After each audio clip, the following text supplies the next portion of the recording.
Je dis, hein, nous les femmes, nous aimons casser du sucre sur les hommes, nous aimons les peindre en noir, dire que les hommes sont méchants, sont mauvais, violents, bref, ils sont tout ce qui est diablotin dans la bouche des femmes.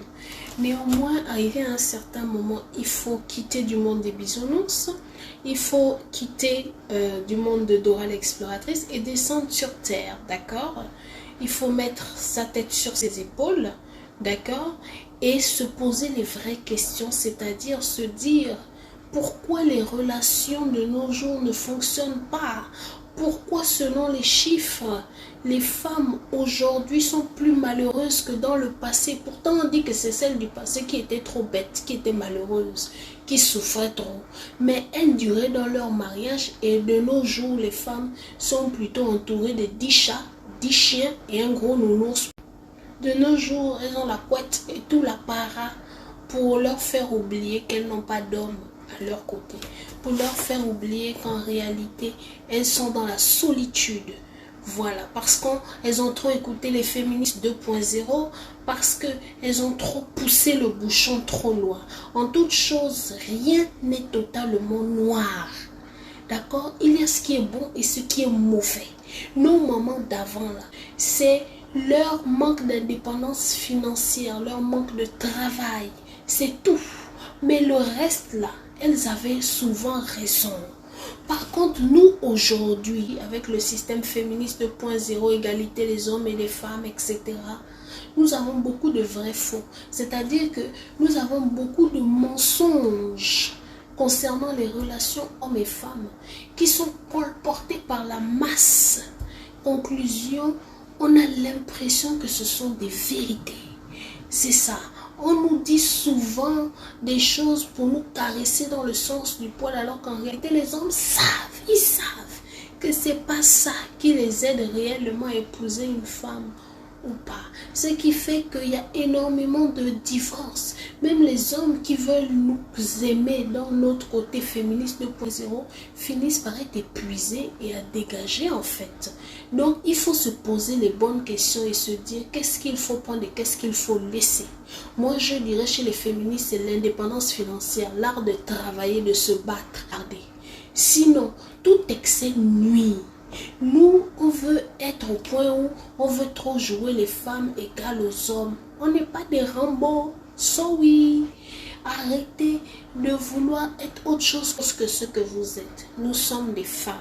La femme, elle a besoin d'être aimée, d'être chérie, d'être protégée. Voilà. Elle a besoin qu'on lui donne sa place de femme, etc.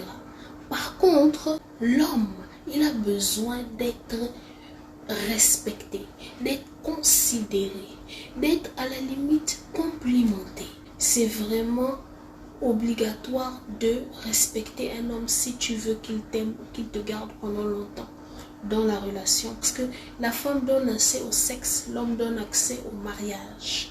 Donc, même si tu es la plus belle femme du monde, la plus intelligente, la plus indépendante, si l'homme ne décide pas de t'épouser, tu ne vas pas te marier. C'est que l'on le veuille ou non, pour obtenir le mariage d'un homme, qu'il soit africain, européen, américain, asiatique ou autre, la condition sine qua non, c'est le respect, la considération envers celui-ci, en tout temps, en tout lieu, à tout moment. L'homme n'aime pas être comparé à un autre homme. L'homme n'aime pas être rabaissé. L'homme n'aime pas qu'on lui rabâche constamment ses défauts, ses tares et ses faiblesses.